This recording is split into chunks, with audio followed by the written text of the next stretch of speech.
Tonight we're exploring a side of ancient Rome that the marble statues and glossy history books usually leave out. Because while Rome proudly presented itself as the center of civilization, many of its residents lived in neighborhoods that felt far less imperial, and a lot more like try not to get stabbed on the way home. But before we step into those streets, take a moment to like the video and subscribe if you enjoy this kind of historical storytelling. And let me know in the comments where you're watching from and what time it is for you. It's always fascinating to see how many different places around the world tune in. When most people imagine ancient Rome, they picture something elegant and almost timeless. Marble temples glowing in the sunlight. Senators walking through grand plazas in crisp white togas, looking thoughtful and important. Triumphal arches, heroic statues, and fountains quietly splashing in beautiful public squares. In other words, the Rome you would see on the brochure. And to be fair, that version of Rome absolutely existed. But it wasn't where most Romans actually lived. Those grand monuments were essentially the city's public relations department. When ambassadors, traders, or visiting dignitaries arrived in the capital, this was the version they were shown. Look at our temples. Look at our roads. Look at how civilized we are. What visitors didn't immediately see were the neighborhoods just a few streets away. Because the Real Rome was loud, crowded, chaotic, and sometimes smelled like something had died and nobody wanted to deal with it. By the 1st century AD, Rome may have had around 1 million residents, making it the largest city in the ancient world. Unfortunately, it was also a city that had never heard of zoning laws, building inspectors, or the radical idea that streets should be wide enough for 2 carts to pass without starting a diplomatic incident. Space was limited, which meant buildings went up, very far up. Most Romans lived in apartment blocks known as insulae. These were tall, narrow buildings stacked several stories high and squeezed into tight streets like architectural Tetris. The lower floors were the most desirable and therefore the most expensive. The higher you lived, the cheaper the rent became. But you were also a little closer to meeting gravity in a very personal way, because the construction quality of many insulae could best be described as ambitious. Landlords liked to build quickly and cheaply. Wooden beams, thin walls, and questionable foundations were common. Fires happened often. Collapses happened occasionally, which made the phrase top-floor apartment slightly more dramatic than intended. Meanwhile, the streets below were constantly busy. Street vendors shouted their prices. Carts rattled loudly over stone roads. Donkeys wandered wherever they pleased. Neighbors argued through walls that were roughly the thickness of a Roman sandwich. And because Rome did not have modern garbage collection, residents sometimes solved the problem by throwing waste out the window, which meant walking down a Roman street required awareness, agility, and perhaps a mild sense of fatalism. Ancient writers like Juvenal complained about this constantly. Not just the crowds, but the noise, the smells, and the occasional airborne surprises. So while Rome loved to present itself as the capital of civilization, most of its citizens experienced a very different version. A city of leaning buildings, crowded alleys, and neighborhoods where daily life was less about philosophy and more about not getting robbed or hit by someone's leftover dinner. Now that we have established that Rome was crowded, noisy, and occasionally hazardous to your dignity, we need to talk about where most people actually lived. The answer was the insulae. These were Rome's apartment buildings and they were everywhere. Entire neighborhoods were filled with them, rising several stories high and packed tightly along narrow streets. If you imagine something like a modern apartment block, you're already being too generous. Insulae were usually built quickly, cheaply, and with the architectural philosophy of we will worry about the consequences later. They were essentially Roman skyscrapers for the working class. A typical insula might have 4, 5, or even 6 stories. In earlier periods, some reached ridiculous heights before Roman authorities finally decided that maybe allowing landlords to build towers made mostly of wood was not the greatest long-term strategy. Emperor Augustus eventually set limits on how tall they could be. Later emperors had to repeat this rule, which tells you how seriously landlords took safety regulations, which is to say, not very. The ground floor was the most desirable. Shops and businesses operated there, and wealthier tenants could rent the lower apartments. These units were larger, sturdier, and had easier access to the street. The higher you climbed, the worse things became. Upper floors were cramped, poorly ventilated, and often built with lighter materials. Residents had to carry water upstairs by hand because plumbing rarely reached that high. Imagine hauling buckets of water up 5 flights of stairs every day just so you could cook dinner. Rome's version of a gym membership. The risk of collapse was always present. Ancient writers describe buildings that suddenly gave way because the structure was weak or the landlord had decided to add another floor without asking the laws of physics for permission. Fires were also common. Oil lamps, wooden beams, crowded living spaces, and cooking fires made the insula perfect environments for disasters. Once a fire started, it spread quickly. And if you lived on the top floor, escape could be difficult. Yet despite all these problems, people continued to rent these apartments because if you worked in Rome, you needed to live close to where the work was, and that meant accepting a home that might lean slightly to one side and occasionally make unsettling noises at night. In other words, Roman housing was affordable, but the term stable living environment was negotiable. If ancient Rome had a neighborhood that every parent warned their children about, it was the Subura. The Subura was located just northeast of the Roman Forum, squeezed between several hills, including the Esquiline and the Vimal. That meant it sat right next to the political and ceremonial heart of the empire, which is a little ironic because only a few hundred meters away from the Senate, triumphal arches and magnificent temples was one of the most chaotic and notorious districts in the city. The suburb was loud, it was crowded, and it had a reputation. The streets were narrow and packed with activity at all hours. Shops lined the ground floors of insula. Bakers, blacksmiths, cobblers, barbers, and merchants competed loudly for customers. Above them, towered apartment buildings filled with tenants who were also making noise, arguing with neighbors, cooking meals, and occasionally dropping things out the window. Sometimes accidentally, sometimes not.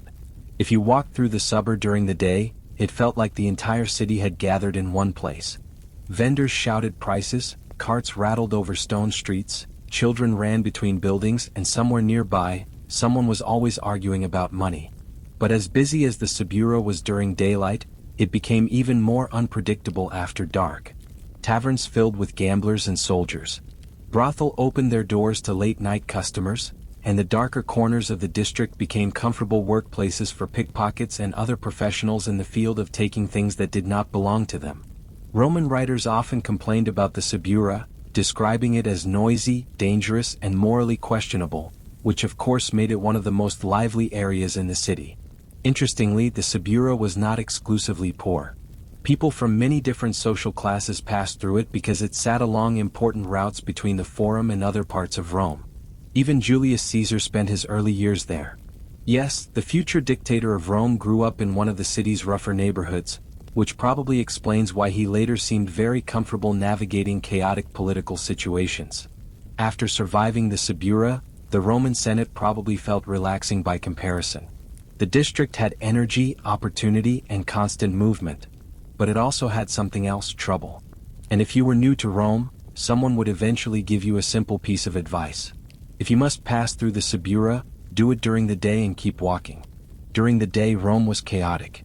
At night, it became something else entirely because once the sun went down, the city changed personality. Shops closed, respectable citizens returned home, and the streets slowly emptied. What remained was a much smaller group of people. Some of them were drunk, some of them were criminals, and some of them were both. One of the biggest problems was lighting. Ancient Rome did not have street lights in the modern sense. Most streets were dark, especially in poorer neighborhoods where nobody was particularly eager to spend money on public illumination.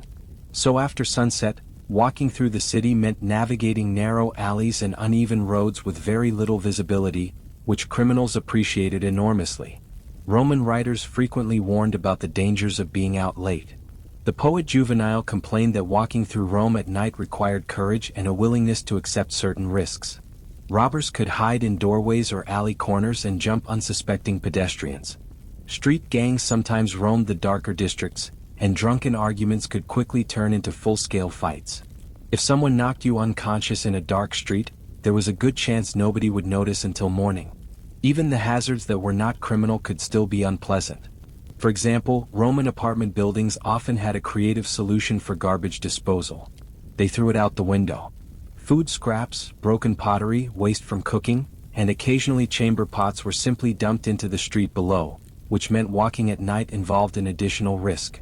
Not only could you be robbed, but something unpleasant might fall from above without warning. Juvenal once joked that if you planned to walk through Rome after dark, you should write your will before leaving home. This may sound exaggerated, but the concern was real. Even wealthy Romans avoided traveling at night without servants or guards accompanying them. And if someone important absolutely had to move around the city after sunset, they usually traveled with a torchbearer and several companions because the darker streets of Rome were unpredictable places. During the day, the city belonged to merchants, shoppers, and officials. At night, it belonged to everyone else, and everyone else was not always known for polite behavior.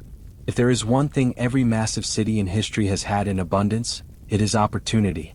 Opportunity for merchants, opportunity for workers, and opportunity for criminals. Ancient Rome was no exception. With nearly 1 million people moving through crowded markets, festivals, temples, and streets every day, the city provided perfect working conditions for pickpockets and professional thieves. You could say Rome had a thriving service industry, just not the kind anyone requested. Crowds were everywhere. The Forum was packed with merchants and politicians. Markets bustled with shoppers. Public games at the Colosseum or Circus Maximus attracted tens of thousands of spectators. And where crowds gather, wallets disappear. Pickpockets were skilled at blending into the chaos. A quick bump, a distraction, a sudden shout from an accomplice, and suddenly your purse or coin pouch was no longer yours. By the time you realized what had happened, the thief was already 3 streets away. Roman writers regularly complained about these criminals. Martial joked about thieves who could steal so smoothly that the victim only noticed hours later, which is impressive in a technical sense, not helpful but impressive. The problem was that enforcement was limited. Rome's security forces were small compared to the size of the city. Patrols existed, but they could not monitor every crowded street or market stall. That left plenty of room for creative entrepreneurship. Some thieves worked alone, others operated in groups. Gangs developed systems where one person distracted the victim while another removed valuables. A third accomplice might immediately carry the stolen goods away to avoid being caught with evidence. It was teamwork, unethical teamwork, but still impressive coordination. Travelers were particularly vulnerable. Visitors often carried money, did not know the local streets, and could easily become targets, which meant arriving in Rome required some basic survival strategies. Keep valuables hidden. Avoid obvious displays of wealth. And if someone suddenly bumped into you in a crowded alley, check your purse immediately.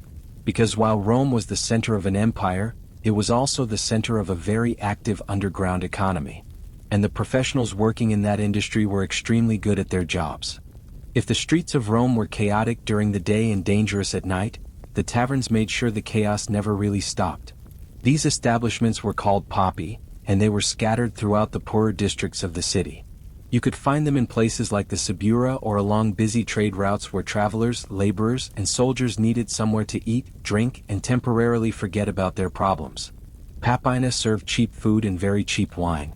The food might include bread, olives, lentils, sausages, or stew simmering in large pots. It was simple, filling, and usually eaten quickly while standing or sitting on rough benches. The wine, however, was a different story. Roman tavern wine had a reputation for being flexible. It was often watered down, mixed with herbs, or diluted in creative ways to stretch supplies.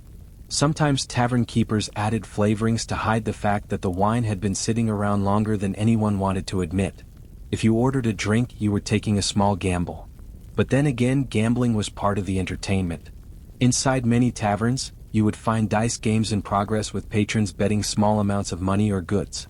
Gambling was technically restricted under Roman law, but enforcement was inconsistent, which meant people gambled anyway. The atmosphere inside a pina could change quickly. At one table, merchants might be discussing business. At another, soldiers might be celebrating a recent payday. Nearby, gamblers argued loudly about whose dice were suspiciously lucky. Add alcohol to the situation, and arguments sometimes became fights.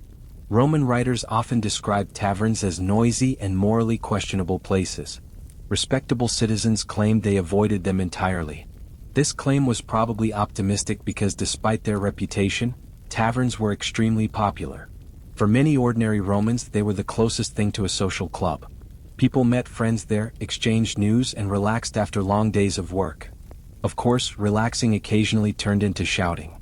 Shouting occasionally turned into fighting, and fighting occasionally turned into someone being escorted out the door. But that was simply part of tavern culture. If you walked into a papina expecting peace and quiet, you had misunderstood the purpose of the establishment. Poppi were places where Rome's rougher side gathered. And in the bad neighborhoods of the city they were rarely empty. If there was one pastime Romans loved almost as much as wine, it was gambling. Dice games were everywhere in the poorer districts of the city. In taverns, alleyways, markets, and even outside temples, groups of men gathered around small boards or flat stones, shaking dice and arguing loudly about luck, skill, and whose turn it actually was. Officially, gambling was restricted under Roman law. Unofficially, almost everyone ignored that rule unless a particularly strict official happened to be nearby. The game itself was simple. Players rolled dice and bet coins, small goods, or occasionally anything they happened to have on them. A few lucky rolls could turn a small wager into a decent amount of money. Unfortunately, luck was not always the main factor involved. Rome's gambling scene attracted a certain kind of professional, the hustler. These individuals had mastered the art of making a game appear fair while quietly tilting the odds in their favor. Some used weighted dice. Others relied on distraction, fast hands, or accomplices who pretended to be fellow players. If a newcomer arrived in a neighborhood tavern looking curious and slightly wealthy, the hustlers would quickly welcome them to the game very warmly. For the first few rounds, the new player might even win. This helped build confidence and encouraged larger bets. Then the luck changed. Suddenly the dice behaved strangely. The newcomer lost one wager, then another and another. By the time the player realized something was wrong, most of their money had quietly migrated across the table. And if they protested too loudly, the surrounding players might remind them that tavern disputes were not always resolved peacefully. Street hustlers also worked outside taverns. Some ran small betting games in busy markets where crowds gathered. Others operated shell games or quick wages designed to separate impatient travelers from their coins. The trick was always the same. Move quickly. Confuse the victim. Disappear before anyone had time to think. Roman writers frequently mocked these gamblers and tricksters. But they were a normal part of city life. Because where crowds, money, and alcohol meet, someone is always ready to offer a friendly game. And in the bad neighborhoods of Rome, those games rarely ended with everyone smiling. Crime made Rome dangerous. Fire made it terrifying. Because while thieves might steal your money, a fire could take everything you owned in a single night. Ancient Rome was extremely vulnerable to fires. The city was packed tightly with insular apartment buildings, many of which were built with wooden beams and flimsy materials. Kitchens used open flames for cooking and oil lamps burned constantly for light. In other words, the entire city was basically one large accident waiting to happen. When a fire started in one building, it could spread quickly to the neighboring structures. The narrow streets and tightly packed rooftops allowed flames to jump from one building to the next like an enthusiastic athlete in a relay race. Once that happened, entire blocks could ignite. The poor neighborhoods were especially vulnerable because the insula were often built quickly and cheaply. Landlords wanted to maximize rent income, which meant squeezing as many tenants as possible into limited space. Fire safety was not high on the priority list. Roman writers described nights when flames suddenly appeared in a distant street and within minutes the glow spread across the rooftops. Residents woke to shouting, smoke, and the frantic sound of people trying to escape. Imagine living on the 5th floor of a crowded apartment building when that happens. Staircases might already be filled with smoke. Neighbors were rushing downward in panic. Some residents tried climbing across rooftops to escape. Others grabbed whatever possessions they could carry and ran. Many simply fled with nothing. The Roman government eventually created a firefighting force known as the vigiles. These men patrolled the city at night and attempted to control fires when they broke out. Their tools were simple: buckets of water, pumps, hooks used to pull down burning structures, and a lot of shouting. Sometimes they managed to stop a fire before it spread too far. Sometimes they did not. Large fires were common enough that many Romans lived with a quiet understanding that one day their home might vanish in smoke, which meant people in the poorer district slept each night beside two possibilities: the sound of a thief in the alley or the smell of smoke drifting through the window. By now, you might be wondering whether Rome had any kind of police force. The answer is sort of. Rome's closest equivalent to nighttime law enforcement was a group called the vigiles. These men served as firefighters, night patrols, and general keepers of order after dark, which sounds like a reasonable job description until you remember that Rome had around 1 million people and a lot of narrow, chaotic streets. The vigils were divided into several units stationed across the city. They patrolled neighborhoods at night carrying lanterns and basic equipment for fighting fires. Officially, their primary duty was fire prevention. Unofficially, they were also expected to deal with crimes, drunken brawls, suspicious activity, and the occasional citizen loudly insisting that someone had stolen their sandals. In other words, their responsibilities were broad. Their resources were not. Imagine trying to keep order in the largest city of the ancient world with a few patrol groups, minimal lighting, and thousands of people who had spent the evening drinking questionable wine. It was not an easy task. When fires broke out, the Vagils were the first responders. They carried buckets, water pumps, axes, and hooks used to tear down burning structures before the flames could spread. If a building caught fire, the strategy sometimes involved demolishing nearby walls to create a barrier. This was effective. It was also extremely unpopular with the owners of those walls. The vigilas also acted as night patrols, watching for thieves or suspicious behavior. If they encountered criminals in the act, they could detain them and bring them before Roman authorities. But criminals understood something important. The city was enormous and the vigilas could not be everywhere. In the darker districts, thieves and street gangs often worked in areas where patrols rarely passed. Narrow alleys and crowded neighborhoods provided plenty of hiding places. So while the vigilas did provide some protection, they could not eliminate the dangers of the city after dark. For ordinary Romans, the presence of the vigilas offered a small sense of reassurance, but not a guarantee. Because in a city as large and restless as Rome, even a dedicated night watch could only do so much. And sometimes the safest strategy was still the simplest one. Stay home after sunset. By this point, ancient Rome might sound like a city where the biggest problems were collapsing apartments, suspicious dice games, and the occasional airborne piece of garbage. But there was another layer to the chaos. Street gangs. In the crowded neighborhoods of Rome, groups of young men sometimes formed loose gangs that controlled specific streets or districts. These groups were not always organized in the modern sense, but they could still be dangerous. Some gangs operated as thieves or extortionists. Others simply enjoyed the entertainment value of starting fights. Political figures occasionally used gangs as well. During the late Roman Republic, rival politicians hired groups of rough men to intimidate opponents, disrupt public meetings, or attack rival supporters. In other words, Roman politics sometimes resembled a bar fight with speeches. One famous example involved the political rivals Publius Claius Pulcher and Titus Aeneas Milo. Their supporters regularly clashed in the streets, turning parts of Rome into something resembling a battlefield. Riots broke out. Buildings were damaged. At one point, the Roman Senate house itself was burned during the chaos, which is not the kind of incident you expect from a government meeting. But even outside major political conflicts, smaller fights were common in the rougher neighborhoods. Taverns could become the starting point for arguments that spilled out into the streets. Drunken insults, gambling disputes, someone accidentally stepping on the wrong foot. In crowded districts where people lived close together and tempers were short, these arguments sometimes escalated quickly. Weapons were not always necessary. A group of angry men armed with fists, sticks, and enthusiasm could cause plenty of damage. Roman writers often complained about these disturbances, especially at night when street fights could break out unexpectedly. For an ordinary resident, avoiding trouble required awareness. You learned which alleys to avoid, which taverns had reputations for violence, and which groups of men on a street corner were best given a respectful amount of distance. Because while Rome was the capital of a vast empire, parts of the city could still feel like the frontier. And in those neighborhoods the rule was simple. Mind your business or be prepared to run. If you lived in one of Rome's rougher districts, there was one luxury you almost certainly did not have. Silence. Ancient Rome was loud during the day and somehow even louder at night.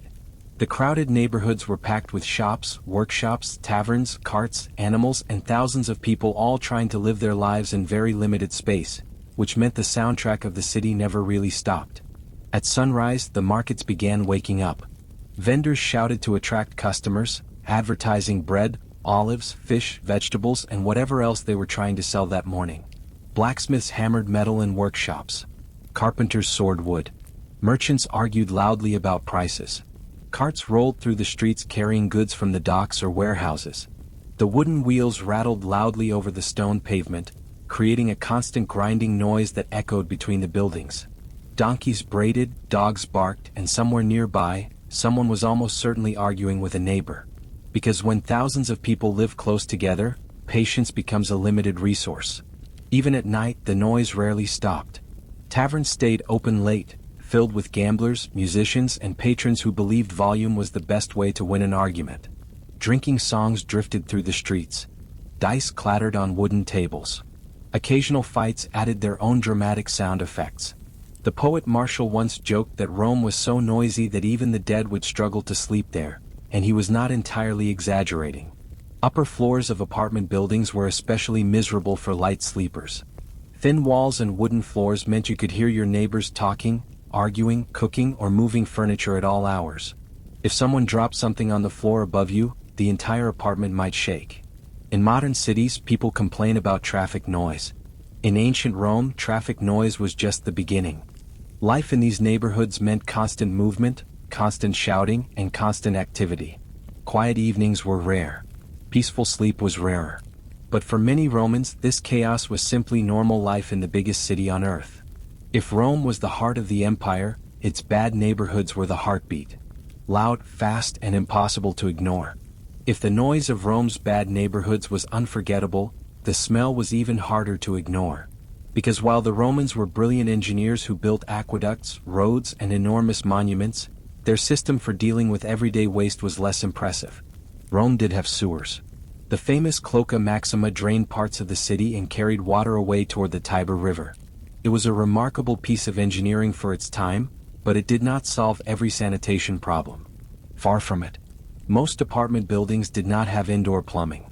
Many residents used chamber pots inside their homes, especially in the upper floors of insula. When the pots were full, the contents needed to go somewhere. Ideally, they would be emptied into public latrines or drains. In reality, some residents preferred a faster method out the window. This practice was so common that Roman law actually addressed it. Regulations warned citizens not to throw dangerous objects or waste into the streets, especially from upper floors. The fact that laws existed tells us something important. People were doing it anyway. Walking down a Roman street meant navigating more than just crowds. You also had to watch your step carefully because the pavement often contained a mixture of mud, animal droppings, spilled food, and other materials that nobody was eager to identify too closely. Add summer heat to the equation, and the smell could become overwhelming.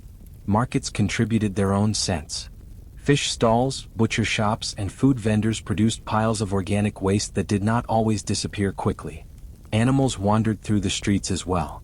Donkeys pulled carts, horses carried riders, and stray dogs searched for scraps. All of them left something behind. Ancient writers frequently complained about the smell of the city. The poet Martial joked about walking through certain districts and encountering odors so powerful they could almost knock a person unconscious, which may sound exaggerated, but when thousands of people, animals, and businesses share crowded streets without modern sanitation, the results are not subtle. For residents of Rome's poorer neighborhoods, this was simply part of daily life. You got used to it, or at least you tried to. Because while the empire proudly displayed its marble monuments to the world, the streets behind those monuments often told a different story. One that involved a lot less marble and a lot more smell. At this point, ancient Rome might sound like a place where collapsing buildings, thieves, fires, noise, and unpleasant smells combined to create what modern real estate listings would generously call a lively neighborhood. So, a reasonable question appears. Why did people stay? Why would anyone willingly live in these crowded, dangerous districts when the city clearly had nicer areas? The answer, as usual, was work. Rome was not just a capital city. It was the economic heart of an empire that stretched across 3 continents. Goods from Spain, Egypt, Greece, North Africa, and the Near East flowed constantly through its markets. And those markets needed workers. Dock laborers unloaded ships along the Tiber River. Craftsmen produced tools, clothing, pottery, and furniture. Bakers supplied bread to thousands of customers every day. Blacksmiths hammered metal in noisy workshops. Street vendors sold fruit, wine, hot food, and whatever else people might buy while rushing through crowded streets. All of these jobs were located inside the busy districts of the city, which meant workers needed to live nearby. Moving far away might give you cleaner air and quieter nights, but it also meant longer travel times and fewer opportunities to earn money. For people living day to day, that was not a realistic option. So, they stayed in the neighborhoods where the action was. Over time, residents learned how to navigate the risks. You discovered which streets were safe and which alleys were better avoided after sunset. You recognized the local tavern owners and knew which places served decent wine and which ones were famous for fights. You kept valuables hidden and avoided displaying wealth in crowded areas. In short, you adapted. These neighborhoods were not just dangerous places. They were also communities. Families lived there for generations. Neighbors knew one another. Shopkeepers recognized regular customers. Life might have been chaotic, but it was familiar. And familiarity creates comfort, even in difficult environments. For many Romans, the crowded districts were not temporary stops on the way to something better. They were home, a noisy, crowded, unpredictable home, but still home. For all their dangers, the rough neighborhoods of Rome were not just places of poverty and crime. They were also places of opportunity. Because wherever thousands of people gathered together in crowded streets, money begins to move. Markets were everywhere. Small stalls lined the streets selling bread, olives, fruit, cooked meals, sandals, tools, and countless other goods. A clever merchant could build a steady business in these busy districts simply by placing a table in the right corner and shouting louder than the competition. And shouting was very much part of the job. Street vendors competed fiercely for attention. One might be selling hot sausages. Another offered fresh bread. A third loudly claimed that his wine was the finest in the district, which may or may not have been accurate. For a passerby, the street often felt like a living advertisement. But opportunity was not limited to merchants. Craftsmen also worked in these neighborhoods. Blacksmiths forged tools and nails. Carpenters built furniture and carts. Potters shaped clay vessels used in kitchens across the city. Many workshops were located on the ground floors of insulae with workers living just upstairs, which meant your commute was extremely short, possibly just one staircase. The same crowds that attracted thieves also attracted customers. A busy street guaranteed a steady flow of people who might buy food, tools, clothing, or services. In this sense, the bad neighborhoods were the economic engine of Rome. They were messy, loud, and chaotic, but they were full of life. Ambitious individuals could rise through these environments. A successful merchant might eventually open a larger shop. A skilled craftsman could build a reputation that attracted wealthier clients. Even some wealthy Romans began their lives in humble districts before climbing the social ladder. The city offered possibilities. You just had to survive long enough to take advantage of them. And that survival required a mix of hard work, caution, and a healthy awareness of your surroundings. Because in Rome's busiest neighborhoods, opportunity and danger often shared the same street, sometimes the same building, and occasionally the same tavern table, which made life exciting but rarely predictable. When Roman emperors wanted to show the greatness of their empire, they did not take visitors into the Subura at midnight. They showed them the Forum. They showed them temples covered in marble, triumphal arches celebrating victories, and enormous public buildings designed to impress anyone who happened to be watching. This was the Rome of speeches, ceremonies, and statues. It was magnificent, but it was not the whole story. The real Rome, the one where most people lived, was something very different. It was the Rome of crowded apartment blocks where neighbors could hear each other through thin walls. The Rome of narrow streets filled with vendors, carts, stray animals, and arguments that could start over something as simple as spilled wine. It was a city where fires were a constant fear, where thieves worked quietly in busy crowds, and where walking home after dark required a certain amount of courage. At the same time, it was also a city full of energy. Markets buzzed with activity. Workshops produced goods used across the empire. Taverns filled with laughter, shouting, and occasionally furniture being thrown across the room. Families raised children in tiny apartments while merchants built businesses just downstairs. Life in these neighborhoods was chaotic, noisy, and unpredictable. But it was also human because empires are not really built by emperors alone. They are built by ordinary people, bakers, carpenters, dock workers, shopkeepers, and countless others who keep a city alive day after day. The marble monuments might have represented Rome's power, but the crowded streets represented its reality. And if you truly wanted to understand what life in ancient Rome was like, you would not spend all your time admiring statues in the Forum. You would walk through the neighborhoods where people actually lived, preferably during daylight and preferably while keeping one hand firmly on your wallet. Because while Rome ruled the world, its streets still operated by a very simple rule. Stay alert or someone else might help themselves to your belongings. Long before vampires became handsome immortals in velvet cloaks, the people of Eastern Europe imagined something far less glamorous. Their vampires were not mysterious aristocrats with pale skin and poetic voices. They were swollen, decaying corpses that refused to stay where they belonged, underground. In the villages scattered across regions like Transylvania, Wallachia, Serbia, and Bulgaria, death did not always mean peace. People believed that under certain circumstances the dead could return.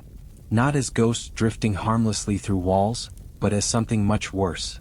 These creatures were called revenants, bodies that physically rose from their graves and walked again. To the villagers, this was not folklore or entertainment. It was a real danger. A typical story began with a death that seemed ordinary enough. Someone in the village passed away after illness, an accident, or sometimes no clear reason at all. The body was buried according to local customs. Prayers were spoken and life continued. But then strange things started happening. Livestock might grow weak overnight. Dogs barked endlessly at empty roads. A neighbor who had been perfectly healthy suddenly fell sick and died within days. Soon, whispers began to circulate.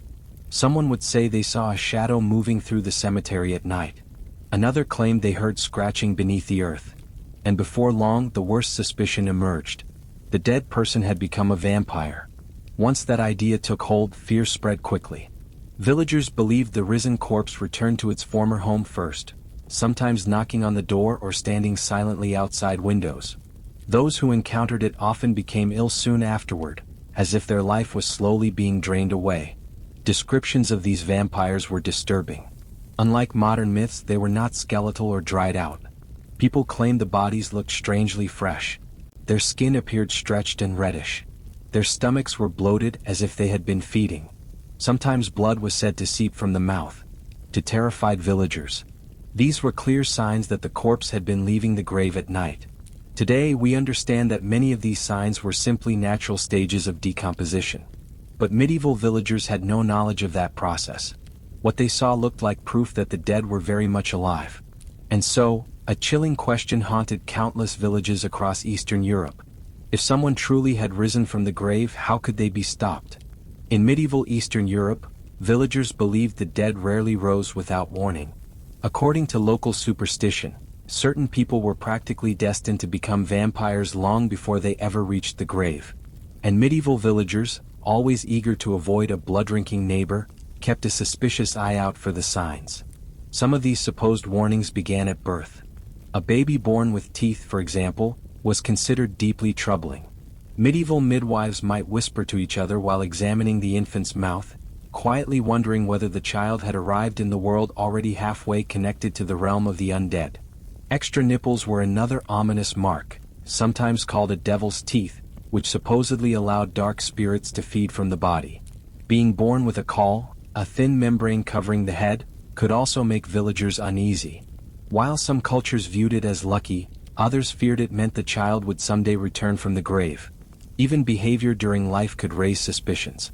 People who were considered antisocial, strange, or unusually aggressive might be quietly labeled as future vampires. A person who talked to themselves, wandered alone at night, or kept unusual habits might find neighbors whispering behind their backs. In small medieval villages, reputation was everything, and once suspicion took hold, it could follow someone all the way to their funeral. Certain deaths were considered particularly dangerous as well. Someone who died suddenly, violently, or without proper religious rites might become a restless corpse.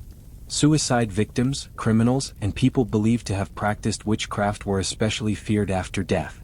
Without the protection of sacred rituals, villagers believed their spirits could not rest peacefully. Animals also played a role in identifying potential vampires. If a cat or dog jumped over a corpse before burial, that body was sometimes believed to be contaminated with dark forces. To modern ears, this may sound absurd, but medieval villagers lived in a world where animals were thought to sense supernatural dangers invisible to humans. Even physical appearance after death could spark fear. If a corpse looked unusually healthy with rosy skin or full lips, villagers might panic. Rather than seeing natural decomposition processes, they interpreted these signs as evidence the corpse had been feeding on the living. And once that suspicion began, the village would not simply wait and see. Preventing a vampire was considered far safer than dealing with one after it had already risen. Once a villager was suspected of becoming a vampire, the community did not simply hope for the best.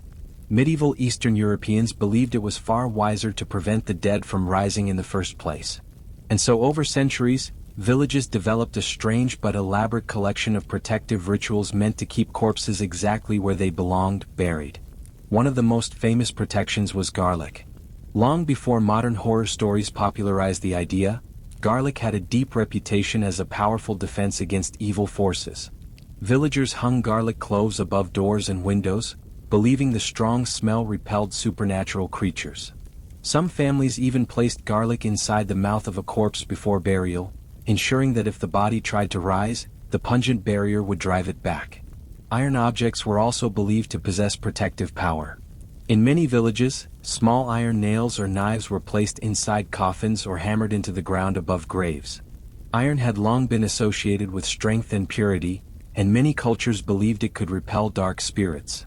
To medieval villages, placing iron near a corpse was like locking the door of the grave.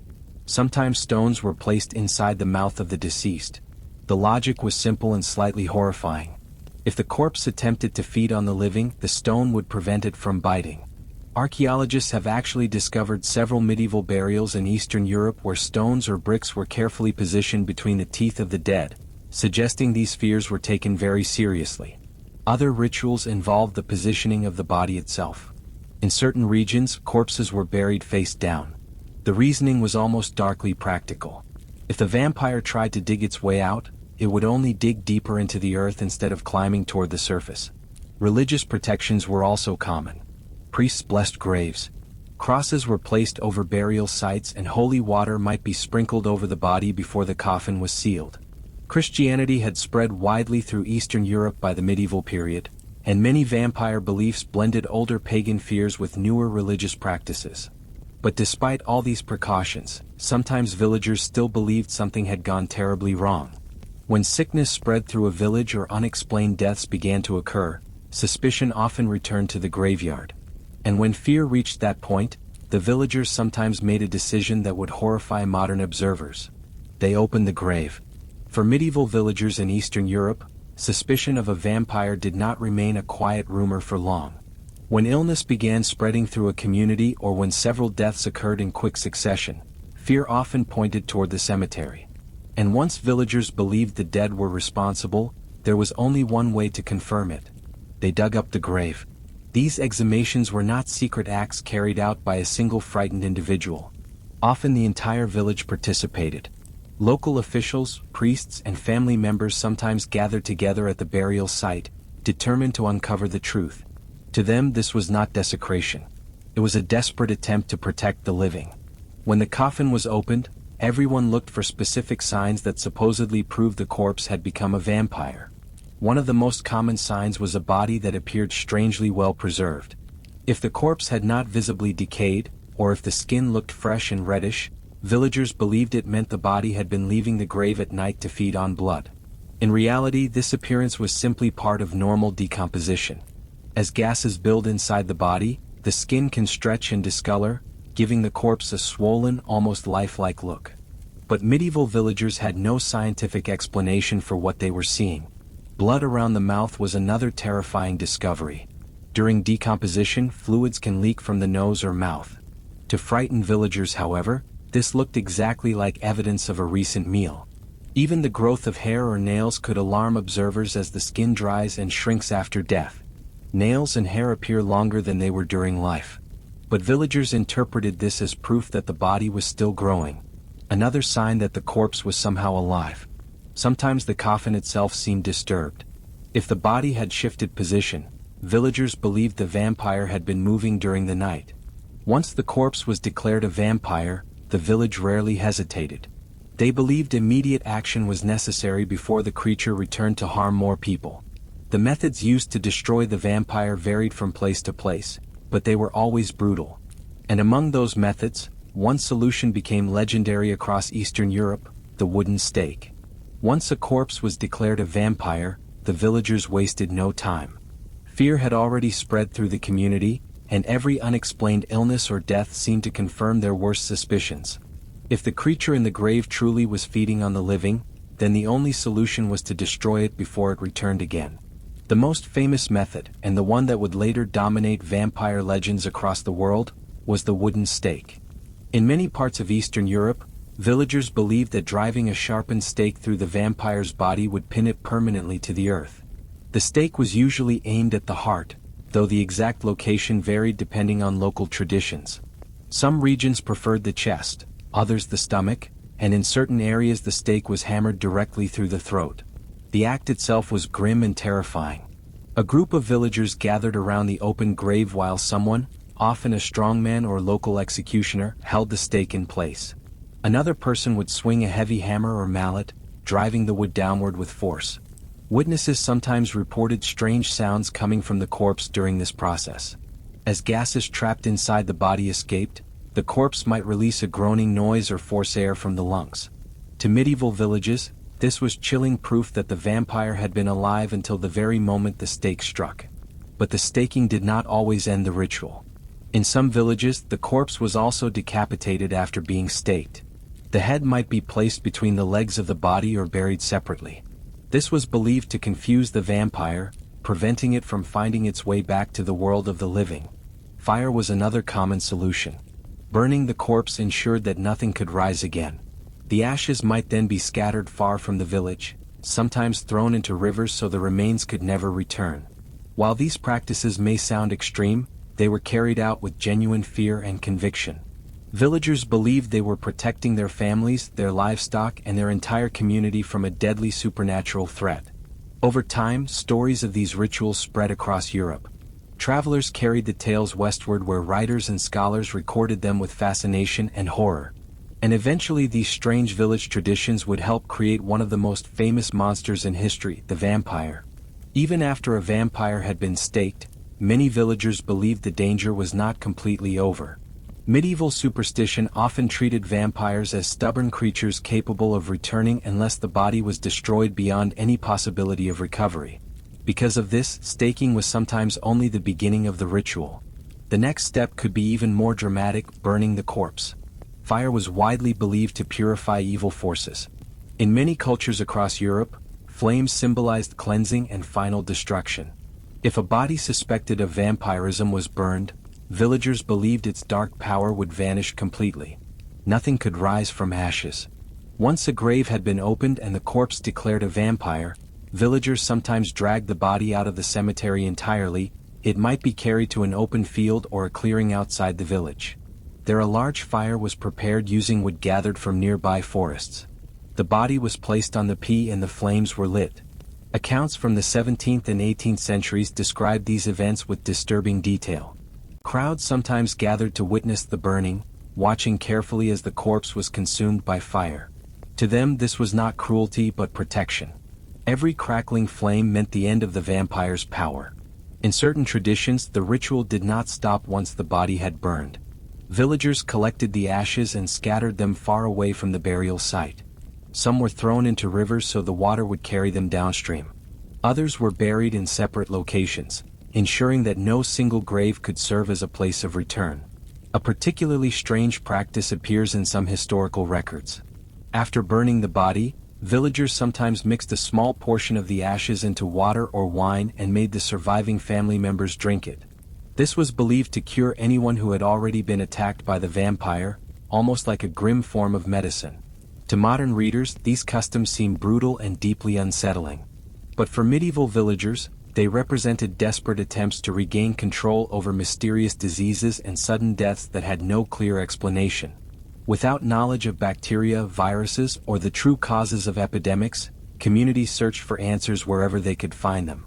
And sometimes the easiest explanation was the most terrifying one. The dead had returned. Long before villagers resorted to digging up graves and hammering stakes into corpses, many communities tried to prevent vampires from rising in the first place.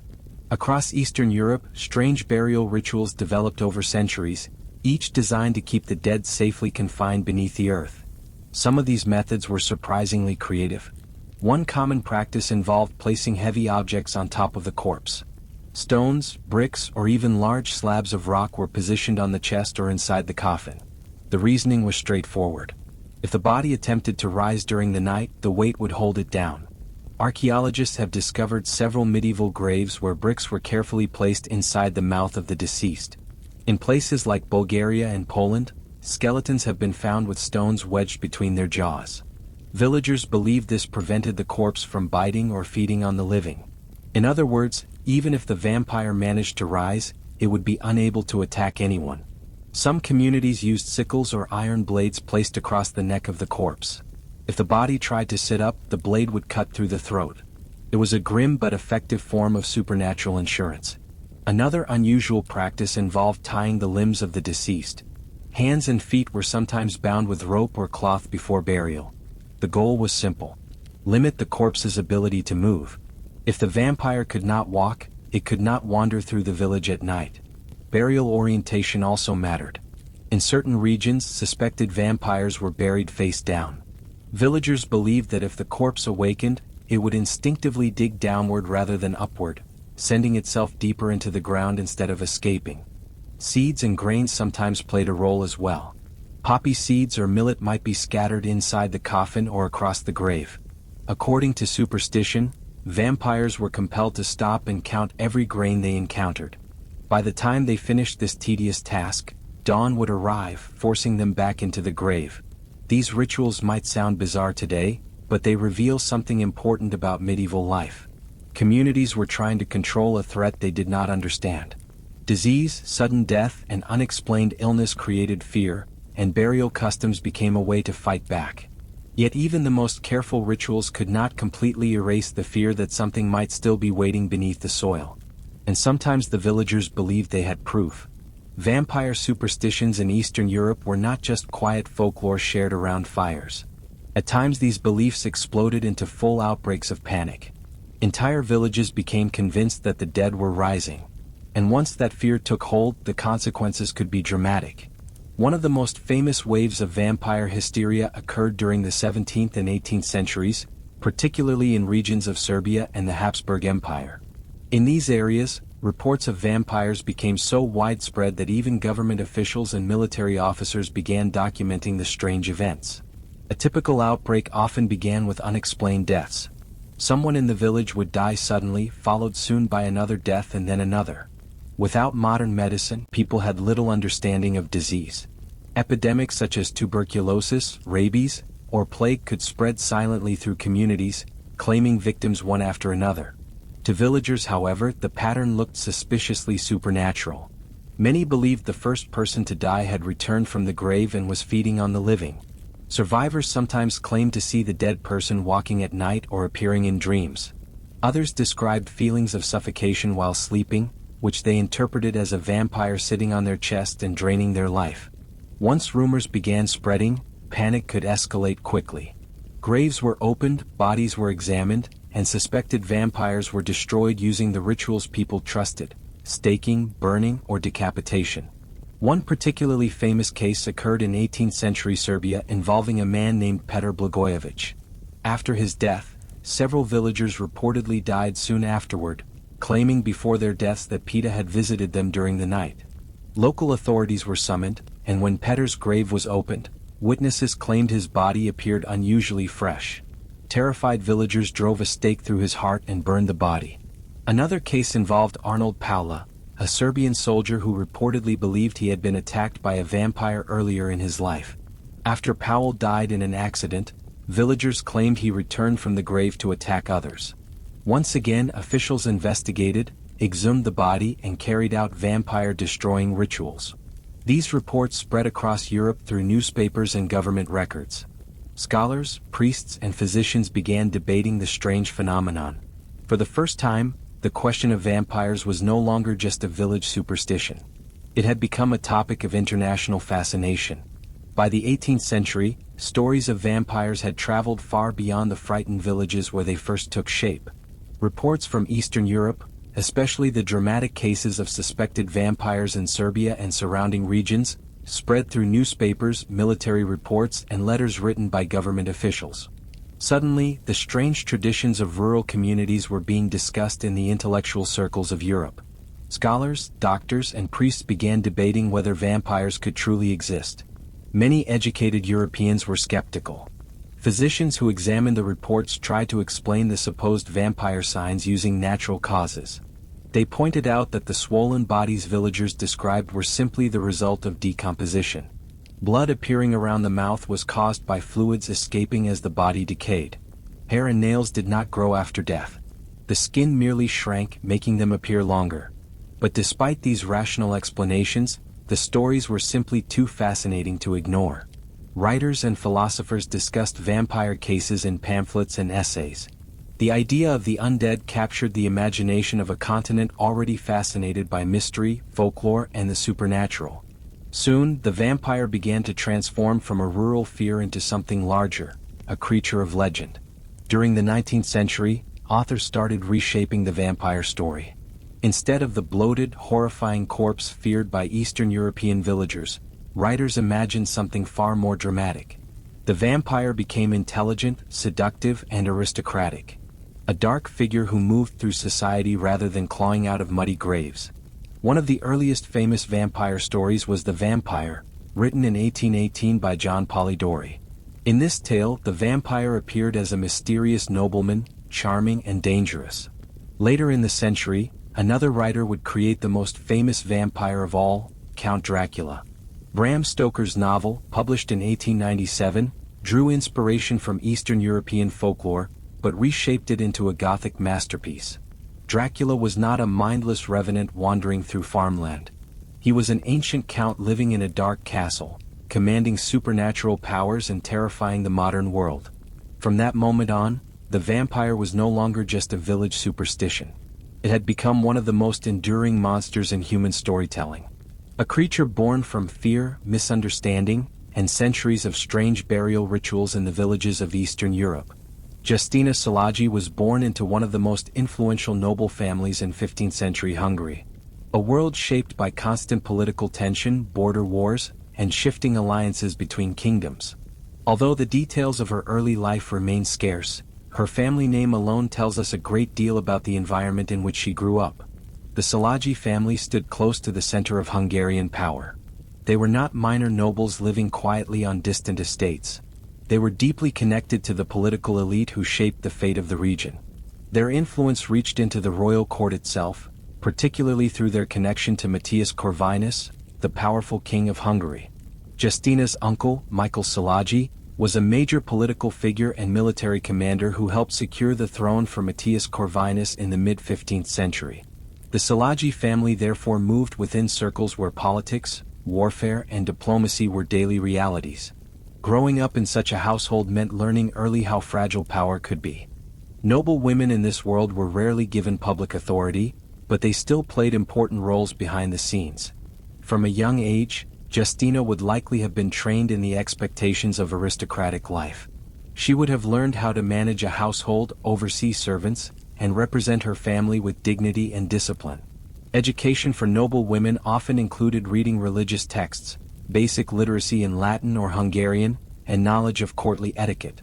A noble woman's behavior reflected directly on her entire family, so composure and intelligence were highly valued.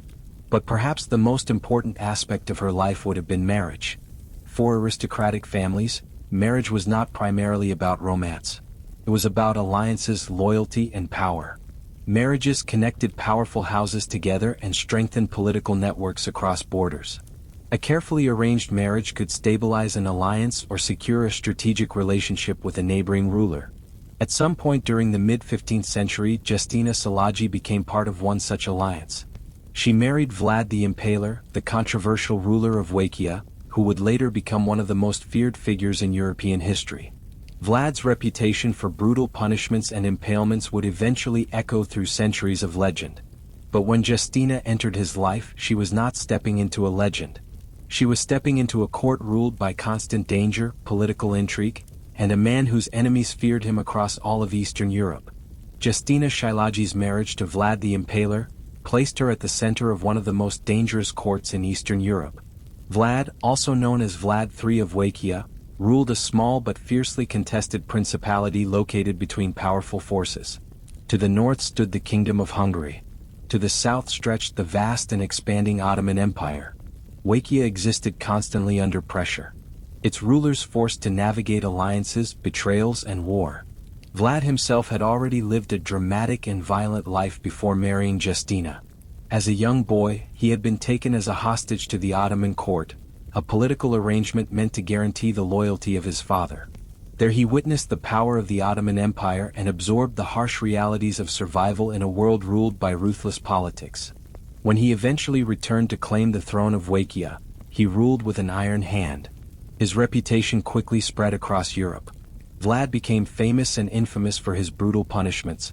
The most notorious was impalement, a method of execution that involved placing victims on tall wooden stakes. Whether enemies, criminals, or political rivals, those who opposed him could expect little mercy. Yet for all his brutality, Vlad also maintained strong connections with Hungary. The Hungarian king Matthias Corvinus saw Vlad as a valuable ally against the Ottomans. This political relationship likely played a role in Vlad's marriage to Justina Szilágyi. Her powerful family ties strengthened the alliance between Vlad and the Hungarian court. For Justina, this marriage meant leaving the familiar world of Hungarian aristocratic life and entering the volatile court of Wallachia. The environment there was far less stable than the royal court of Hungary. Wallachian rulers were constantly threatened by internal rebellions, rival claimants to the throne, and foreign invasions. Life in Vlad's court would have required constant caution. Noble families competed for influence and loyalty could shift quickly. Justina would have needed to navigate these tensions carefully, maintaining her dignity while supporting her husband's rule. Unfortunately, historical sources tell us very little about her daily life during this time. Medieval records often focused on kings, battles, and political treaties, leaving the experiences of noble women largely unrecorded. But even without detailed accounts, one thing is certain. Justina Szilágyi lived beside one of the most feared rulers of the 15th century in a court where power, violence, and survival were closely intertwined. Living in the court of Vlad the Impaler meant existing in a world shaped by constant tension. Wallachia in the 15th century was not a peaceful kingdom with stable borders and predictable politics. It was a frontier state caught between larger powers, and its rulers often survived only through a mixture of intimidation, military strength, and political maneuvering. For Justina Szilágyi, arriving at Vlad's court would have meant adjusting quickly to this harsh environment. The Wallachian court was smaller and less ceremonious than the grand royal courts of Western Europe. Instead of lavish halls filled with musicians and elaborate ceremonies, Vlad's court likely centered around fortified residences, military councils, and urgent political discussions. The ruler of Wallachia could never afford to appear weak. Authority had to be displayed constantly. Vlad cultivated that authority with ruthless precision. Stories about his punishment circulated widely even during his lifetime. Criminals, traitors, and enemies were often executed in brutal ways, the most infamous being impalement.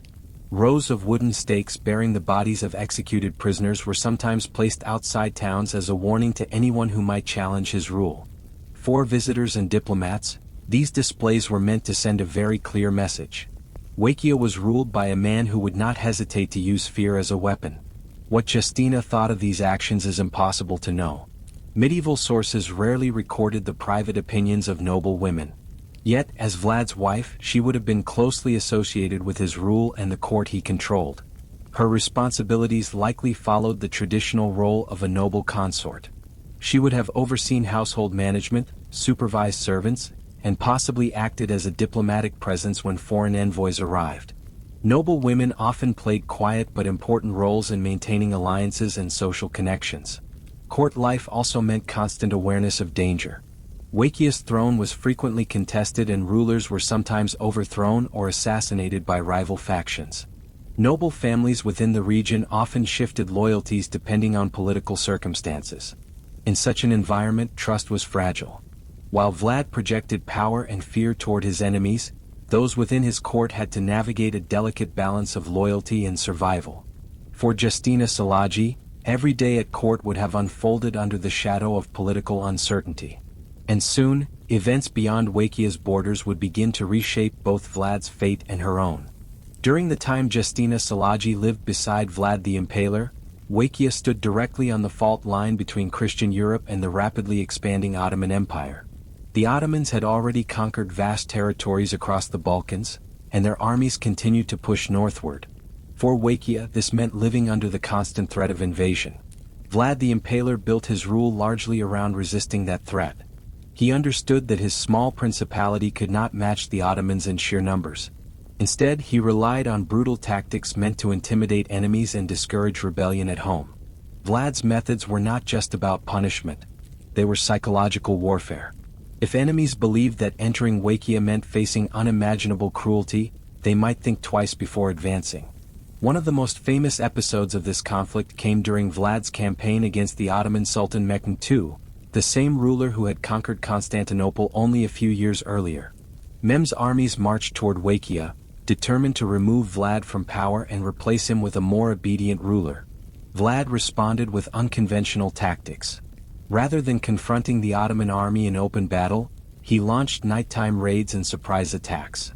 One of the most legendary incidents occurred during a daring night assault on the Ottoman camp where Vlad and his soldiers attempted to strike directly at the Sultan himself.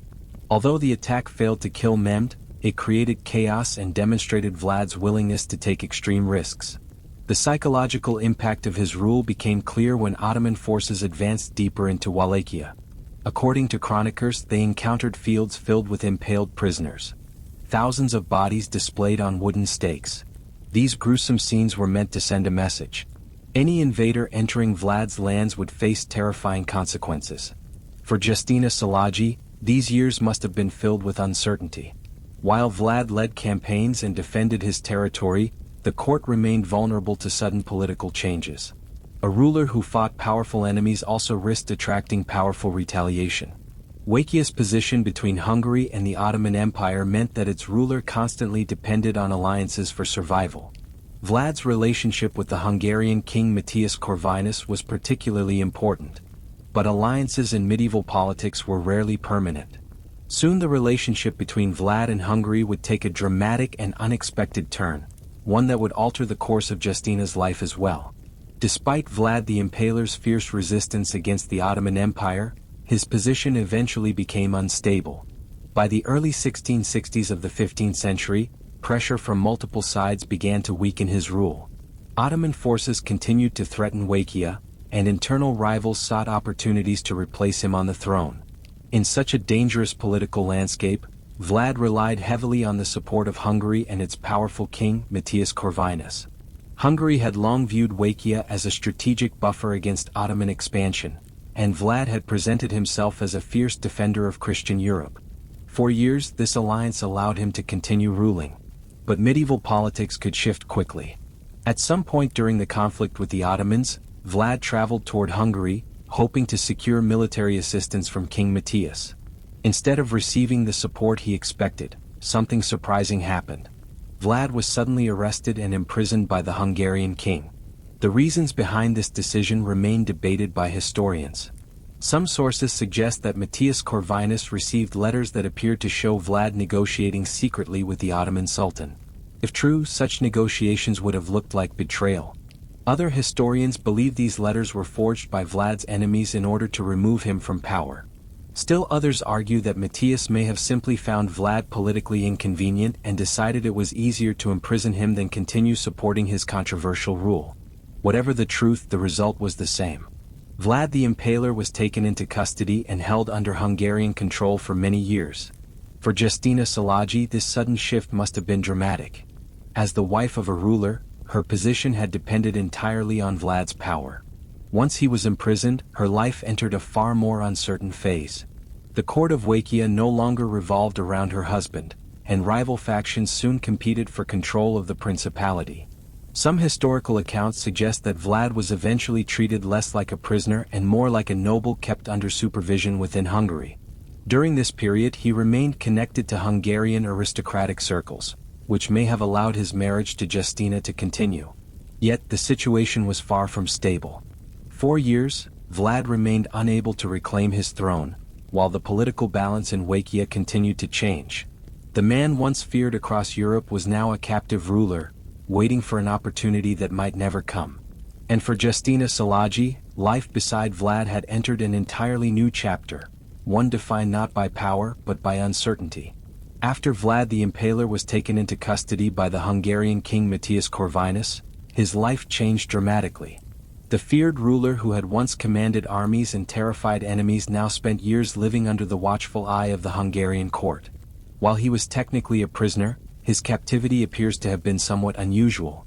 Unlike a common criminal locked in a dungeon, Vlad was reportedly kept in conditions more fitting for a nobleman. Some accounts suggest he lived in royal fortresses or noble residences, remaining under supervision, but still connected to the aristocratic world around him. In many ways his captivity was political rather than purely punitive.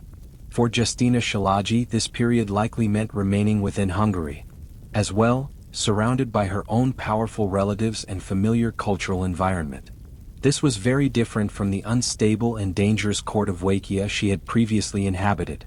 The Hungarian court of Matthias Corvinus was one of the most sophisticated in Central Europe at the time.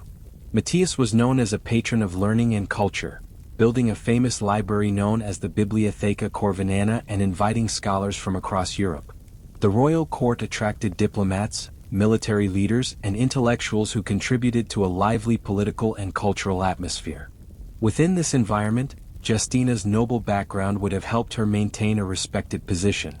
The Szilágyi family remained influential in Hungarian politics, and their connection to the king likely protected her from the instability that often followed the downfall of a ruler. Meanwhile, Vlad waited. During these years, his reputation continued to spread across Europe. German pamphlets circulated stories about his brutal punishments and violent rule. Some depicted him as a terrifying tyrant who delighted in cruelty. Others portrayed him as a ruthless defender of Christian lands against the Ottoman Empire. These conflicting portrayals helped turn Vlad into a larger-than-life figure even while he remained confined. For Justina, the situation must have been complex. Her husband's name was becoming famous across Europe, but not always in a positive way. The man she had married was now a controversial figure surrounded by dark legends and political rumors. Yet the story of Vlad the Impaler was not finished. Political circumstances were shifting once again, and powerful leaders in Hungary began reconsidering their strategy in the struggle against the Ottoman Empire. Soon Vlad would be given another chance to return to Wajcia. And with that opportunity, both his fate and Justina's life would change once more. After years spent under Hungarian supervision, Vlad the Impaler eventually received another opportunity to reclaim the throne of Wajcia. By the mid-670s of the 15th century, the political situation in Eastern Europe had shifted once again. The Ottoman Empire remained a constant threat, and the Hungarian king Matthias Corvinus needed strong allies along the frontier. Vlad, despite his controversial reputation, was still known as a determined opponent of Ottoman expansion. For the Hungarian court, placing him back on the Wajcian throne could help strengthen the region's defenses. With Hungarian support, Vlad prepared to return. The path back to power was not simple. Wajcia had seen several rulers come and go during his absence. Rival claimants supported by different factions competed for control of the principality, and the political landscape was unstable. Reclaiming the throne meant confronting both internal enemies and outside pressure from the Ottomans. Eventually, Vlad succeeded in retaking the throne in 1676 of the 15th century. But his third reign would be very different from the earlier periods of his rule. For one thing, it was extremely short. Wajcia remained caught between powerful forces, and the struggle for control of the region had not disappeared during Vlad's years in captivity. Rival nobles, shifting alliances, and Ottoman influence all continued to shape the fragile balance of power. During this final return to the throne, Vlad attempted once again to assert control and stabilize his rule. Yet, the circumstances surrounding his leadership were far more precarious than before. His earlier campaigns and brutal methods had earned him both loyal supporters and determined enemies. For Justina Szilágyi, these events would have carried enormous personal consequences. If she accompanied Vlad back to Wajcia, she would have returned to a land filled with political dangers and unresolved rivalries. The court she had once known was now even more unstable than before. The years of conflict and shifting leadership had left the principality deeply divided. Unfortunately, historical sources provide very little detail about Justina's role during this final phase of Vlad's life. Like many noble women of the medieval period, her experiences were rarely recorded in official chronicles. What we do know is that Vlad's final reign did not last long. Within a short time, violence would once again overtake the Wajcian throne, bringing Vlad's turbulent life to an abrupt and dramatic end. Vlad the Impaler's final return to power in Wallachia was brief and unstable. After years spent away from the throne, the political situation he returned to was far more dangerous than before. Rival claimants, internal factions among the Wallachian nobles and the looming influence of the Ottoman Empire all created a fragile balance that could collapse at any moment. It did not take long for that collapse to arrive. In the winter of 1676 of the 15th century, Vlad was killed during a conflict that remains partly mysterious even today. Historical sources disagree on exactly how his death occurred, but most accounts agree that it happened during a military confrontation involving forces loyal to his enemies. One common version of the story suggests Vlad was killed in battle against Ottoman-backed forces attempting to remove him from power once again. The fighting was chaotic and Vlad, who often led his troops personally, may have been cut down during the clash. Another version suggests something even more dramatic. According to some reports, Vlad may have been killed by his own soldiers by mistake during the confusion of battle. Medieval warfare often involved poor communication and chaotic movements, making such accidents possible. Whatever the exact circumstances, Vlad's death ended one of the most notorious reigns in Eastern European history. The aftermath added yet another layer of legend to his story. Some reports claim that his head was severed after his death and sent to the Ottoman Sultan Mehmed II as proof that the feared ruler had finally been defeated. The Sultan supposedly displayed the head publicly in Constantinople to demonstrate that the man who had resisted Ottoman power was gone. As for Vlad's body, its burial place remains uncertain. Some historians believe he was buried in a monastery in Wallachia, while others argue that the exact location of his grave is still unknown. For Justina Szilagyi, Vlad's death must have marked a profound turning point. As the widow of a controversial and feared ruler, her position would have changed dramatically. The power that once surrounded her life disappeared with Vlad's fall, and the political world of Wallachia moved on quickly to the next struggle for control. Unfortunately, the historical record grows almost silent about her life after this moment. Like many women of the medieval aristocracy, she fades from the chronicles just as the story reaches its most dramatic point. Yet her life had been lived beside one of the most infamous figures of the 15th century. After the violent end of Vlad the Impaler, the historical trail surrounding Justina Szilagyi becomes faint and uncertain. Medieval chronicles that eagerly recorded wars, executions, and political struggles rarely showed the same interest in the private lives of noble women. Once Vlad disappeared from the stage of history, Justina's story slipped quietly into the shadows. Yet the silence itself tells us something about the world she lived in. In the 15th century, a noble woman's identity was closely tied to the power of the men around her. As the wife of a ruling prince, Justina had once stood beside one of the most feared figures in Eastern Europe. But when that ruler fell, the political attention of chroniclers shifted quickly to the next contender for the throne of Wallachia. Life for Vlad's widow likely returned to Hungary, where her powerful Szilagyi family still held influence. Unlike Wallachia, Hungary offered a more stable political environment and a court where her relatives remained respected figures. Returning there would have provided both safety and familiarity. The Szilagyi family continued to play roles within Hungarian aristocratic society for many years, and their connection to King Matthias Corvinus ensured that their name retained prestige. Within this environment, Justina would no longer have been the consort of a controversial ruler, but rather a member of a well-established noble house. It is possible that she lived the rest of her life quietly within this world, managing estates or remaining close to relatives within the Hungarian nobility.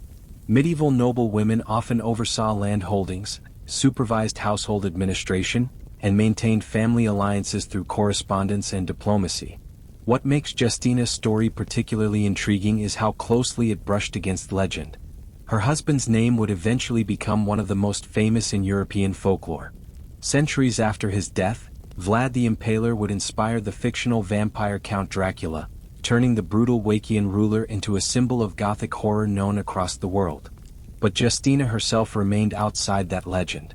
She was not remembered as a character in dark tales or supernatural stories. Instead, she existed in the quieter space of history, a noble woman who lived beside a man whose reputation would echo through centuries. Her life reminds us that behind many famous historical figures stood individuals whose stories were rarely recorded, yet whose lives were deeply shaped by the same dramatic events. In the ancient world, writing was one of the most powerful tools a person could possess. Through writing, rulers issued laws, priests recorded sacred rituals, and scholars preserved knowledge for future generations. Clay tablets, papyrus scrolls, and bamboo slips carried the ideas that shaped entire civilizations. But access to writing was extremely limited. In most ancient societies, literacy belonged almost entirely to men. Scribes were trained in specialized schools. Priests controlled religious texts, and historians were usually attached to royal courts or government institutions. Education itself was often restricted to boys from elite families. Women were expected to focus on household management, family duties, and maintaining social order. Yet, despite these restrictions, some women found ways to write.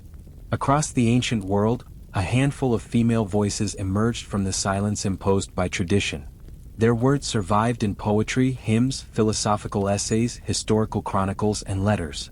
Sometimes these women belonged to powerful families that allowed them access to education. In other cases, they held religious positions that required literacy. A few may even have written privately, their works preserved only by chance. What makes these voices remarkable is not only what they wrote, but the fact that they wrote at all. One of the earliest known authors in human history was a woman named Enheduanna, who lived in Mesopotamia over 4,000 years ago. She served as a high priestess in the city of Air and composed powerful hymns dedicated to the goddess Inanna. Her works were copied by scribes for centuries, making her one of the first writers whose name we actually know. Centuries later, another voice would rise from the islands of ancient Greece. The poet Sappho of Lesbos wrote lyrical poems about love, beauty, and human emotion. Her writing was so admired that later Greek scholars called her the 10th Muse. Although much of her work has been lost, fragments of her poetry still survive, revealing a voice that feels deeply personal even thousands of years later. In China, the historian and scholar Banjiao wrote essays and historical works during the Han Dynasty, contributing to one of the most important chronicles of early Chinese history. These women lived in very different cultures, separated by vast distances and centuries of time. Yet they shared something powerful. They refused to remain silent in a world that rarely expected women to speak through writing. More than 4,000 years ago in the ancient land of Mesopotamia, a woman wrote words that would echo through history. Her name was Enheduanna, and she is widely considered the earliest known author in the world whose name we can identify. Enheduanna lived during the 23rd century before Christ in the powerful Akkadian Empire founded by her father Sargon of Akkad. Sargon was one of the first rulers in history to unite multiple cities under a single empire stretching across much of Mesopotamia. In order to strengthen his rule, he placed trusted family members in important religious and political positions. Enheduanna became the high priestess of the moon god Nana in the sacred city. Of this position was not only religious but also political. Temples in Mesopotamia were centers of economic power, controlling land, wealth, and influence. As high priestess, Enheduanna stood at the intersection of religion, politics, and culture, but she did something even more remarkable. She wrote on clay tablets using the ununiform writing system. Enheduanna composed a series of hymns dedicated to the goddess Inanna, one of the most powerful deities in the Mesopotamian pantheon. These hymns were not simple prayers. They were carefully structured literary works filled with imagery, emotion, and theological ideas. In one of her most famous compositions, known today as the Exaltation of Inanna, Enheduanna describes the goddess as a force of cosmic power capable of both destruction and protection. The text also contains something rare for ancient literature. Enheduanna speaks in the first person. She describes her own struggles, including a period when she was expelled from her priestly position during a political rebellion. In the poem, she appeals directly to the goddess for help, blending personal experience with religious devotion. This makes her work incredibly significant. For the first time in recorded history, we see an author presenting their own voice and identity within a written text. Her writings became so respected that scribes copied them for centuries in Mesopotamian schools. Students learning to write cuneiform practiced by copying Enheduanna's hymns, ensuring that her words survived long after her lifetime. Thousands of years later, archaeologists would uncover those clay tablets buried beneath the sands of Iraq. And with them came the rediscovery of one of the earliest literary voices in human history. More than 1,000 years after Enheduanna wrote her hymns in Mesopotamia, another powerful female voice emerged in the ancient Greek world. Her name was Sappho, and she would become one of the most celebrated poets of antiquity. Sappho lived around the 7th century before Christ on the island of Lesbos in the Iron Sea. At the time, Greek culture was entering a period of artistic and intellectual growth. Poetry was one of the most important forms of expression. Performed aloud during festivals, religious ceremonies, and gatherings among the elite. Most poets of the era were men who wrote about war, heroism, and the deeds of legendary figures. Sappho's poetry was very different. Rather than focusing on battle or epic adventure, her verses explored personal emotion. She wrote about love, longing, beauty, friendship, and the intense feelings that connect human beings to one another. Her poetry often addressed individuals directly, making it feel intimate and immediate, even across thousands of years. Unlike epic poets such as Homer, whose works told long heroic stories, Sappho specialized in lyric poetry. These poems were meant to be sung or recited with musical accompaniment, usually the lyre. This is where the term lyric poetry itself originates. Ancient Greek writers admired her deeply. The philosopher Plato reportedly called Sappho the 10th muse, placing her alongside the 9 divine muses believed to inspire artistic creation. Other Greek scholars ranked her among the greatest poets of their age. Sappho may have led a circle of young women devoted to music, poetry, and education. In this setting, she likely composed many of her poems for performances during religious festivals or social gatherings. Unfortunately, much of her work has been lost. In antiquity, her poems were collected into several volumes. But over the centuries, most of these manuscripts disappeared. Today, only fragments of her poetry survive, preserved through quotations in later writings or discovered on damaged pieces of papyrus. Yet, even these fragments are enough to reveal her extraordinary talent. One surviving poem describes the physical sensations of love so vividly that readers can almost feel the speaker's racing heart and trembling voice. The emotional intensity of her writing feels strikingly modern. Through these surviving lines, Sappho's voice continues to echo across time, and she remains one of the clearest reminders that even in the ancient world, women found ways to shape literature and express their own experiences through writing. While poets like Sappho were writing in the Mediterranean world, another remarkable female voice would later emerge far to the east in ancient China. Her name was Banjiao and she lived during the Han Dynasty, one of the most influential periods in Chinese history. Banja was born around the 1st century after Christ into an educated and highly respected family of scholars. The Ban family was deeply involved in the intellectual life of the Han court. Her father Banu was a historian and her brothers continued his work compiling an important historical record known as the Book of Han. Unlike most women of her time, Banja received a strong education from an early age. Within elite Chinese families, learning was highly valued and the Ban household was filled with books, scholarship, and discussion. This environment allowed her to develop the skills that would later make her one of the most famous female scholars in Chinese history. After the deaths of her father and brother, the task of completing the Book of Han remained unfinished. Banja stepped in to help complete the massive historical project. This work documented the history of the Western Han Dynasty, including political events, government institutions, and biographies of important figures. Her role in finishing such a major historical record was extraordinary. Historiography in ancient China was usually dominated by male scholars serving the imperial court. Yet Banja's knowledge and reputation were so respected that she was invited to the palace to assist in the project and even to teach members of the imperial family. She eventually became a tutor to women in the royal court, instructing them in literature, history, and moral philosophy. Banana is also famous for writing a work called Lessons for Women. This text offered guidance on proper conduct, education, and responsibilities within society. While it encouraged traditional values of humility and obedience, it also argued that women should receive education so they could fulfill their roles wisely and responsibly. This idea was important in a society where female education was often neglected. Bananja believed that women could not be expected to behave virtuously if they were never taught how to understand moral principles. Her writings show a careful balance between respecting social traditions and advocating for women's intellectual development. Through her scholarship, Banjiao became one of the most influential female thinkers in ancient China. And her voice reminds us that even within rigid social systems, some women managed to shape history through knowledge and writing. While Sappho remains the most famous female poet of ancient Greece, she was not the only woman whose voice echoed through the literary world of antiquity. Another intriguing figure was Carina, a poet from the Greek region of Boeotia who lived sometime between the 6th and 5th centuries before Christ. Unlike Sappho's deeply personal lyric poetry, Carina's work focused on mythological storytelling. Her poems retold ancient Greek myths, legends, and heroic tales, but often with unique variations that differed from the more familiar versions told by male poets. Ancient sources suggest that Carina was highly respected during her lifetime. Some traditions even claim that she competed in poetic contests against the famous poet Pindar, who is widely considered one of the greatest lyric poets of ancient Greece. According to later writers, Carina reportedly defeated him several times in these competitions. Whether these stories are fully accurate or not, they reveal something important about her reputation.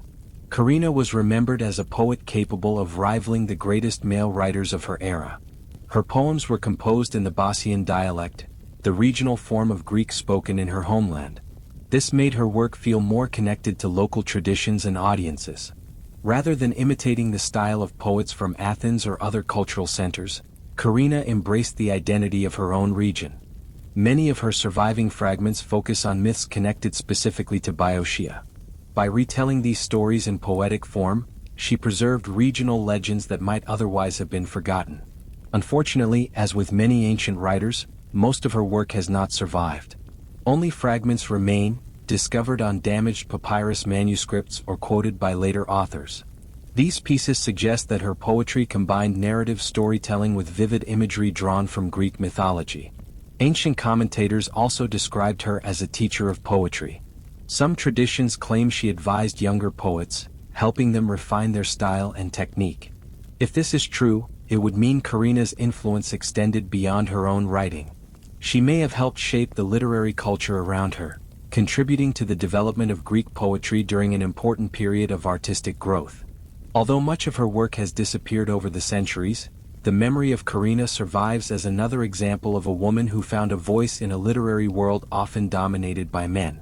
Her fragments are small, but they remind us that ancient literature was shaped by more than just the famous male poets whose names fill history books. Not all women writers in the ancient world expressed themselves through poetry or religious hymns. Some contributed to philosophy, mathematics, and scientific thought. One of the most remarkable examples was Hypatia of Alexandria, a scholar whose life blended intellectual brilliance with dramatic historical conflict. Hypatia lived during the late 4th and early 5th centuries after Christ in the city of Alexandria, one of the greatest centers of learning in the ancient world. Alexandria was famous for its libraries, schools of philosophy, and communities of scholars who studied mathematics, astronomy, and philosophy. Hypatia grew up in an environment devoted to knowledge. Her father Theon of Alexandria was a mathematician and teacher who worked with scientific texts and astronomical calculations. He ensured that his daughter received the same intellectual education that male scholars enjoyed. This education made Hypatia extraordinary for her time. She became a philosopher associated with the Neoplatonic school, a tradition inspired by the ideas of the Greek philosopher Plato. Neoplatonic philosophy explored questions about the nature of reality, the soul, and the relationship between the physical world and divine truth. Hypatia taught students who came to Alexandria from across the Mediterranean. She gave lectures on philosophy, mathematics, and astronomy, often explaining complex ideas through clear and thoughtful discussion. Although many of her original writings have not survived, historical sources describe several works she produced. These included commentaries on mathematical texts and scientific treatises that helped explain earlier discoveries. Commentaries were extremely important in the ancient world because they helped preserve and interpret older knowledge. Hypatia's reputation for wisdom and clarity made her one of the most respected intellectual figures in Alexandria. However, the city itself was undergoing intense political and religious tensions. Christianity was becoming the dominant force within the Roman Empire while older pagan philosophical traditions were declining. Alexandria became a place where religious and political factions often clashed. Hypatia, as a prominent philosopher associated with traditional learning, found herself caught in these conflicts. In 415 after Christ, a violent mob attacked her in the streets of Alexandria and killed her. Her death shocked the intellectual world of the time and became a symbol of the tragic conflict between scholarship and fanaticism. Despite this brutal end, Hypatia's legacy endured. She remains one of the most famous female scholars of antiquity, remembered not only for her intellect but also for the courage with which she pursued knowledge in a turbulent world. Compared to Greece or China, the literary record of women in ancient Rome is surprisingly thin. Roman society valued education among elite families and some women were highly literate. Yet very few female-authored texts have survived. This does not mean Roman women were silent. It simply means their voices were rarely preserved. Most Roman literature that survives today was written by male senators, historians, and poets such as Virgil, Horace, and Ovid. The writings of women were often considered private, informal, or unimportant to preserve in official collections. As a result, much of what Roman women wrote has likely been lost. Yet fragments remain. One of the most fascinating glimpses into female writing comes from letters and inscriptions. Roman women often communicated through personal letters, and some of these have survived through remarkable archaeological discoveries. The Vinderlander tablets, for example, found near Hadrian's Wall in Britain, include correspondence between Roman women living in a frontier military community. One letter written by a woman named Claudia C. invites a friend to her birthday celebration. It may seem simple, but it represents one of the earliest known examples of writing by a woman in the Latin language. The letter shows something deeply human. Instead of discussing politics or war, Claudia writes about friendship, celebration, and social connection. Her words feel personal and familiar, reminding us that ancient women shared many of the same emotions and relationships we experience today. Roman women also composed poetry, though much of it survives only through references by male writers. Some aristocratic women participated in literary circles where poetry and philosophy were discussed among educated elites. One example is Sulpicia, a poet from the 1st century before Christ. Her poems preserved within a larger collection of Roman love poetry reveal a direct and confident voice. In her verses, she openly writes about love and desire, something that was rarely expressed so personally by female authors in Roman literature. Through figures like Claudia C. and Sulpicia, we catch rare glimpses of Roman women using writing to express their thoughts and emotions. Their voices appear only briefly in the historical record, like small lights in a vast landscape of lost literature. But those lights remind us that women in ancient Rome were not simply passive observers of history. They were participants, thinkers, and writers, even if time preserved only fragments of their words. For many women in the ancient world, the safest path to literacy and writing often passed through religion. Temples, priesthoods, and spiritual communities sometimes allowed women access to education and intellectual life that ordinary society denied them.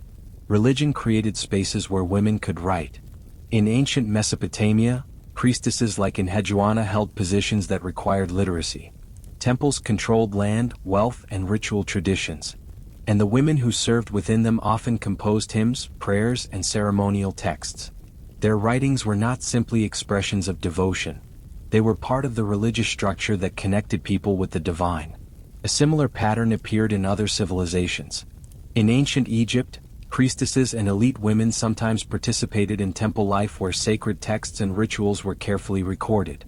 While most surviving Egyptian texts were written by male scribes, evidence suggests that some women participated in religious education and may have contributed to the production or preservation of sacred literature.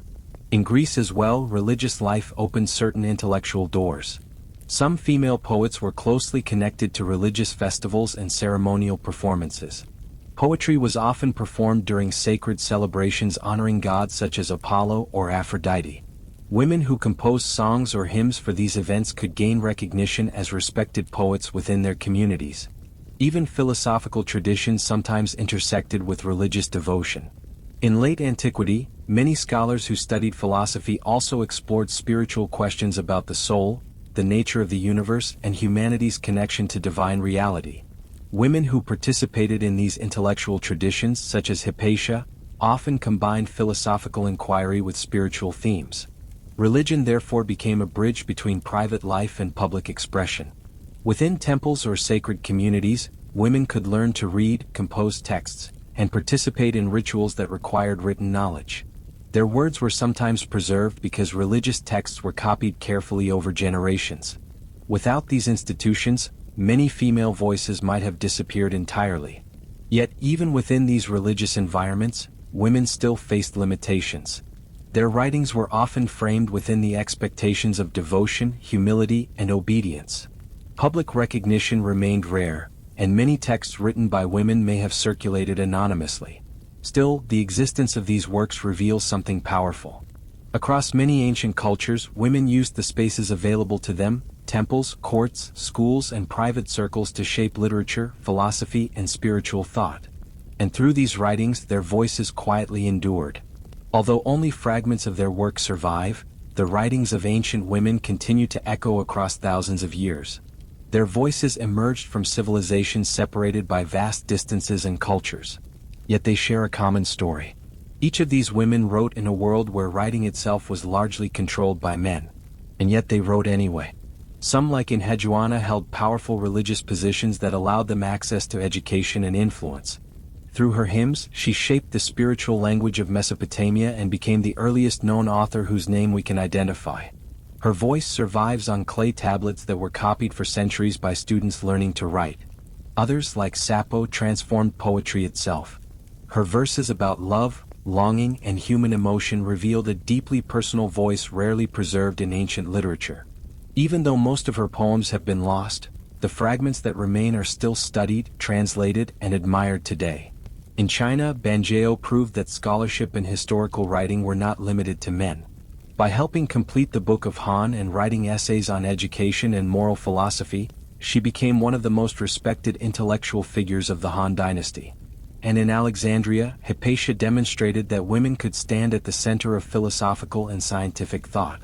Her teaching and scholarship attracted students from across the Mediterranean, and her tragic death became a symbol of the struggle between knowledge and intolerance. Beyond these well-known figures were countless others whose names we may never know.